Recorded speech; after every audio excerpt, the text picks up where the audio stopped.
ప్రియాంక గారిని కూడా వేదిక మీదకి ఆహ్వానిస్తున్నాను ఫెలిసిటేట్ చేయడానికి.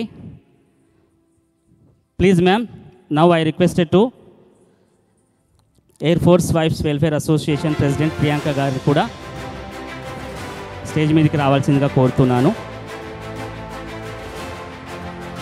తృతీయ డ్యాన్స్ స్టూడియో విద్యార్థులు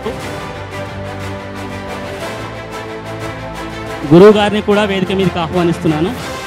తృతీయ డ్యాన్స్ స్టూడియో గురువు గారిని కూడా వేదిక మీదకి ఆహ్వానిస్తున్నాను. ఇన్వొకేషన్ సాంగ్, జుట్టుబండి, అలాగే కమాస్తిల్లానా అనే 3 సాంగ్స్ని చాలా అద్భుతంగా ప్రదర్శించారు. గట్టిగా చప్పట్లు కొట్టి వారిని అభినందించవలసినదిగా కోరుచున్నాను. నెక్స్ట్ బేబీ సహస్రాను కూడా వేదిక మీదకి ఆహ్వానిస్తున్నాను. బేబీ సహస్ర ఫాస్ట్గా. తరువాత బంజారా డ్యాన్స్ పర్ఫామ్ చేసిన విద్యార్థినులను కూడా ఆహ్వానిస్తున్నాను.